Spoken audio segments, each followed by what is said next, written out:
Hello everyone, मैं मुकुल अग्रवाल आप सबका आप ही के यूट्यूब चैनल में स्वागत करता हूं। कल जब मैंने 5 स्टॉक दिए आप लोगों को सिलेक्ट करके, तो चूंकि हमारी फैमिली हर दिन ग्रो कर रही है, तो शायद उन लोगों ने मेरे फार्मा के स्टॉक नहीं देखे। तो मेरे पास क्वेरी आई, सर फार्मा के स्टॉक ज़रूर बताइए। तो मुझे लगा कुछ चीज़ें हैं जो अपडेट भी करनी चाहिए, और ऑलरेडी चूंकि फार्मा के शेयर मैं दे चुका हूं, बट पता तो चलना चाहिए कि मैं फार्मा में कौन से स्टॉक को पसंद करता हूं। तो डेफिनेटली जो एफडी से 4 गुना ज़्यादा का रिटर्न दिया है, और पैसा बनाने का अभी भी बेहतरीन मौका है। कैसे क्या जानेंगे सब। चैनल को सब्सक्राइब कर लें, जो भी नए लोग हमारे परिवार में जुड़ रहे हैं बेल आइकॉन का बटन प्रेस कर लें, जिससे कि उनको कोई भी, चाहे वीडियो हो एजुकेशन हो, कुछ मिस नहीं करनी चाहिए। देखिए, अगर आप गौर करो तो जब से ये कोरोना का टाइम आया, फार्मा सेक्टर में कुछ एक्स्ट्रा आग लग गई है अब। और 3 साल के टाइम फ्रेम से अगर आप देखो तो फार्मा सेक्टर सबसे मरा हुआ सेक्टर था, लेकिन जबरदस्त बाउंस बैक दिया है। और बीते 1 साल में अगर रिटर्न की बात करें तो फार्मा सेक्टर दूसरे नंबर पर है। तो पहले नंबर पे कौन है, कमेंट बॉक्स में बताइए, गेस तो कीजिए। पहले नंबर में है गोल्ड। Gold is gold. तो पहले नंबर पे गोल्ड और सेकंड नंबर पे फार्मा, यानी गोल्ड को स्टॉक में ले नहीं सकते, तो स्टॉक मार्केट की अगर बात करें तो पहले नंबर पे सिर्फ और सिर्फ फार्मा आता है। तो आखिर लास्ट 3 से 4 मंथ में ऐसा क्या हुआ? तो एक तो सबसे बड़ी चीज क्या हुई 3 से 4 मंथ में, कि अमेरिकी मार्केट में रेगुलेटरी नियम को बहुत ज्यादा इजी कर दिया गया। और जो दूसरा रीजन था सस्ते वैल्यूएशन, जो फार्मा सेक्टर बहुत सस्ते वैल्यूएशन पे चल रहे थे, तो रेगुलेटरी नियम जैसे ही आसान हुए वो इनके लिए कैटलिस्ट का काम किया। एकदम बूम, आग लग गई। जो बेचारे मतलब यूं यूं फरफरा रहे थे कि हम बस फरफरा के निकले, तो जैसे ही रेगुलेटरी नियम छूटी, ये दुम हो गए। दूसरा जो एक अपना कोरोना का जो चक्कर है, जिसके कारण हर दिन वैक्सीन पे काम चल रहा है, जिसके कारण जो जितने सारे ट्रायल मोड चल रहे हैं, तो अपना स्टॉक मार्केट क्या है, सेंटीमेंट्स का मार्केट। यहाँ सेंटीमेंट्स चलता है, यहाँ बाकी कुछ काम नहीं करता, कोई कुछ नहीं, सिर्फ सेंटीमेंट्स चलता है। तो उस सेंटीमेंट्स के चक्कर में सारे के सारे फार्मा अगर आप उठा के देखोगे, तो मोटा मोटी सारे के सारे फार्मा चल गए। क्योंकि एक सिंपल सी लॉजिक होती है कि आप गौर करना, किया हो नहीं किया हो, अगर कभी कोई बड़ी न्यूज़ अगर मान लो हिंदुस्तान यूनिलीवर में आ गई, तो नेस्ले पे इम्पैक्ट आता ही आता है। यानी एफएमसीजी सेक्टर अधूरा रहता नहीं है, अछूता रहता नहीं है। तो एग्जैक्टली ये होती है, ऐसी चीज़ें होती हैं। तो एग्जैक्टली मिलाकर जो रीज़न है, इन सब के कारण फार्मा सेक्टर बहुत अच्छा परफॉर्म कर रहा है। अगर 1 साल में फार्मा सेक्टर की रिटर्न की आप पूछोगे कि कितने रिटर्न दिए, तो 27.55% का इसने रिटर्न दिया है आपको। अब सोचो कितना बेहतर रिटर्न दिया है। और वही अगर पिछले सिर्फ 3 मंथ की बात करें तो 8% का, पिछले 1 मंथ की बात करें तो 3% का। और अगर S&P BSC पर हेल्थ केयर इंडेक्स की बात करें तो 15.84% का रिटर्न दिया है। यानी अगर किसी ने म्यूचुअल फंड में फार्मा का म्यूचुअल फंड लिया होगा, तो उनके फार्मा के भी म्यूचुअल फंड बहुत अच्छे चल रहे होंगे।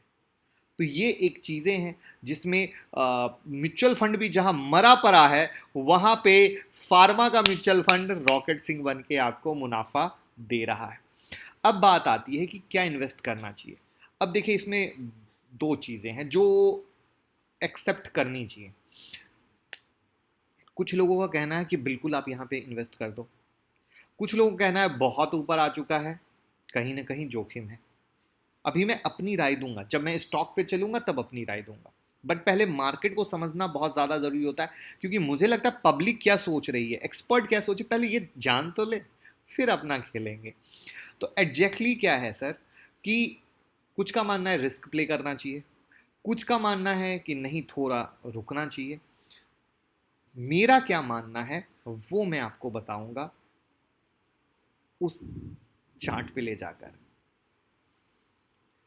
देखिए, ये वो वीडियो है करोड़पति की गारंटी वाला पोर्टफोलियो, जो आपने नहीं देखा हो, जिसके मैंने बारे में जिक्र किया, तो आप यहां से देख सकते हैं। अब मैं बात करता हूं अपनी। पहले स्टॉक देख लेते हैं, फिर कैसे इन्वेस्ट करना है वो समझ लेते हैं। तो पहला स्टॉक जो मुझे जानते हैं वो है डॉक्टर रेड्डी का स्टॉक। ये इंटरनेशनल वाला खोल के रख दिया टीम ने। यस, ये डॉक्टर रेड्डी का स्टॉक है। तो डॉक्टर रेड्डी जो मुझे जानते हैं वो मेरा फेवरेट स्टॉक है, और अगर आप थोड़ा सा भी चार्ट से दोस्ती होगी और चार्ट को समझते होंगे तो मैं इसको दिखाना चाहूँगा। मार्केट फार्मा का कितना भी खराब चला, लेकिन डॉक्टर रेड्डी का एक अलग अलग अंदाज था और इसने हमेशा आपको पैसा दिया है, जो मैंने इस चार्ट को यहाँ से यहाँ तक दिखाने की कोशिश की। तो पहला स्टॉक मेरा डेफिनेटली आएगा डॉक्टर रेड्डी का, क्योंकि मेरा मानना है जब मार्केट खराब था वहां पे सारे फार्मा की बैंड बजी पड़ी थी, ये रॉयल।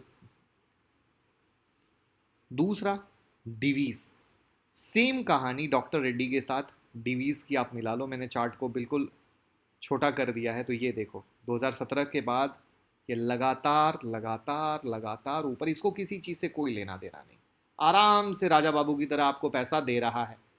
अब एक चीज गौर करना, जो सबसे ज्यादा गलती आप लोग करते हो और आप लोगों को खुद बताना, डिवीज भी महंगा शेयर है, एग्री करूंगा, डॉक्टर रेड्डी भी महंगा शेयर है, एग्री करूंगा, करेक्ट है।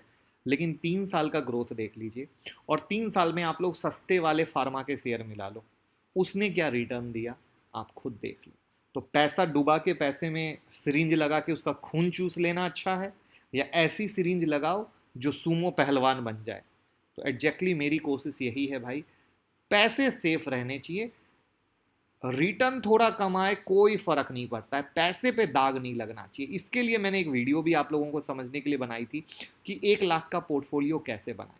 तो ये सब चीज़ें थोड़ा सा देखेंगे सीखेंगे तो समझ में आएगा और बहुत हेल्प होगी। तो ये है डिवीज का। तीसरा, अबाउट इंडिया, अगेन महंगा शेयर, लेकिन ये भी राजा बाबू देख लो ना सर, ये 2018-17 आप देख लो किस तरीके से कंटिन्यू कंटिन्यू कंटिन्यू एकदम आराम से चला है। तीसरा, अबॉट। अब चौथा और फाइनल स्टॉक, एस्ट्राजेन। ये वो शेयर है जिसको हम लोग 1600 के रेट से आप लोगों को टेलीग्राम पे दिए थे 2019 में जैन में। मतलब उससे पहले मेरे रडार पे नहीं था, मैं ये कहना चाह रहा हूँ। जैसे डिवीज या डॉक्टर रेड्डी, ये मेरे रडार पे हमेशा था और जो मेरे पुराने फॉलोअर हैं उनको हमेशा मैंने इसमें पैसे कमवा के दिए हैं, मैंने भी लिए हैं, आप लोगों को भी दिलवाए हैं। एक्स्ट्रा जैन 2019 में मेरे रडार पे आया था जब मैंने जैन में इसको आप लोगों को दिलवाया था। ये देख लो, ये जैन का जब मार्केटिंग यहाँ से यहाँ डीप मारा था और उसके बाद जो ये चला, सो आप देख लो 1600 का माल कहाँ पहुँच गया और स्टिल मेरे लिए ये अच्छा है। तो अब मैंने आपको 4 स्टॉक बता दिए और मैंने आपको बताने की कोशिश की, सस्ता रोए बार बार, महंगा रोए एक बार। पोर्टफोलियो में क्वालिटी चीज़ हो, कम ही खरीदो लेकिन अच्छा खरीदो। आज आप घर में सामान लेके आते हो, 10 सस्ते सस्ते सामान ले आओ, टिकेंगे ही नहीं, पैसा भी डूब गया और 10 सस्ते सस्ते सामान आ गए। लेकिन महंगा एक सामान लाओगे, परमानेंट रहेगा, कोई आके भी जाएगा बोलेगा यार बड़ी अच्छी चीज़ लेके आए। तो ये मेरा अपना सिद्धांत है, आपका हो सकता है आप अलग दिशा में सोचते हो, वो आपका प्रॉस्पेक्ट है। लेकिन हम अपने मेहनत की, खून पसीने की कमाई लगाते हैं तो हम उसके साथ खिलवाड़ नहीं कर सकते। ये मेरा अपना सिद्धांत। आई होप अगर आप एग्री करते हैं तो ज़रूर कमेंट बॉक्स में बताइए कि आप जब खून पसीने की कमाई लगाते हैं तो आपका क्या प्रॉस्पेक्ट होता है। प्लस जो 4 फार्मा के शेयर मैंने आपको बताए, आपके अनुसार इस अंदाज का, इस रॉयल अंदाज का कौन सा और फार्मा का शेयर है जो इसी तरीके से चला। ऐसा मत बोल देना कि ये हो सकता है, इस अंदाज में जो शेयर की चाल चारों स्टॉक की तरह चला हो, जो आपका हो सकता है। अब बात कर लेते हैं क्या करना चाहिए। देखिए, अगर आप रियलिटी में एक बात पूछेंगे जो मैं हमेशा कहते आया हूं, जो छोटे इन्वेस्टर होते हैं ना, उनके लिए तो फार्मा का शेयर बना ही नहीं और उनको म्यूचुअल फंड के थ्रू ही फार्मा में जाना चाहिए, क्योंकि फार्मा का शेयर कहीं ना कहीं रिस्की शेयर माना जाता है और है भी। क्योंकि अगर वीडियो की शुरुआत आपने ध्यान से सुनी हो तो मैंने बोला था अमेरिकी रेगुलेटरी के बारे में, जहाँ पे उसके रूल जो अब थोड़े से ढीले हो गए हैं। लेकिन ढीले होने का मतलब ऐसा नहीं है कि कल के डेट में उसका स्क्रू बोल्ट से उसको टाइट नहीं किया जा सकता है, उसको वापस से टाइट किया जा सकता है। तो इसीलिए जो रिटेल इन्वेस्टर हैं, छोटे वाले, 1 लाख 2 लाख वाले, उनको या तो अपने स्टॉक एसआईपी में फार्मा को एक ऐड कर लेना चाहिए। जैसे पोर्टफोलियो बनाते हैं, मैंने क्या बोला है, पोर्टफोलियो कभी भी सिर्फ फार्मा का ना बनाओ, कभी भी एफएमसीजी का ना बनाओ, कभी भी सेक्टर, मतलब उस एक पोर्टफोलियो में 5 वैरायटी होनी चाहिए। जैसे आप देखो ये वाला जो बनाया है, ये वाला आपने देखा था कल, इसमें देखो कितनी वैरायटी, जो हमने दी कंप्लीट वैरायटी, अलग अलग माल, वैसे ही आप जब पोर्टफोलियो बनाते हो तो उसमें स्टॉक एसआईपी करना चाहिए जो छोटे इन्वेस्टर हैं, या म्यूचुअल फंड के थ्रू चले जाए। अब बात करते हैं 10 लाख से ऊपर वाले की। अगर वो मेरे साथ जिस तरीके से हमने डॉक्टर रेड्डी, डिवीज और एस्ट्राजन का, जिसको कई बार दिलवाया बेचा किया, अबॉट पहली बार हमारे बोर्ड पे एंट्री हुआ है, ये मैं आपको बताना चाहूँगा। अबॉट इससे पहले मैंने कभी नहीं दिया। तो अगर आपके पास है तो डेफिनेट आपको होल्ड करना चाहिए, इसमें कोई दिक्कत नहीं है।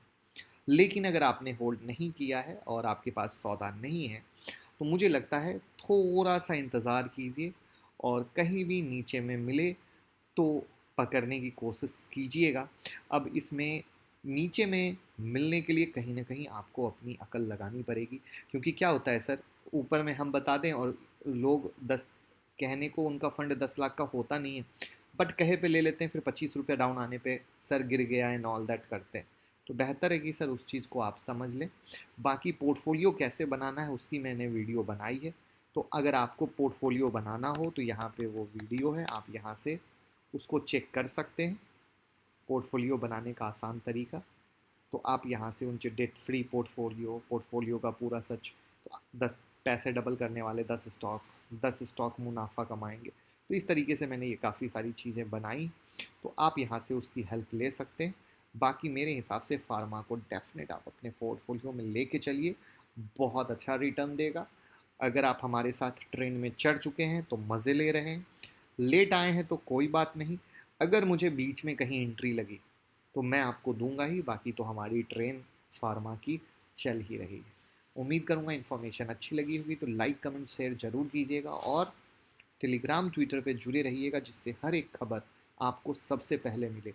और अगर वी वैप स्ट्रैटेजी नहीं देखी है, आपकी सोच से आगे एडवांस वी वैप, तो हमारे इस नंबर पे कॉल कीजिए और वहाँ से वीडियो ले लीजिए, क्योंकि वो यहाँ अपलोड नहीं है। 9708094321 यहाँ अपलोड नहीं है, वो मैसेज करोगे तो ही मिलेगा।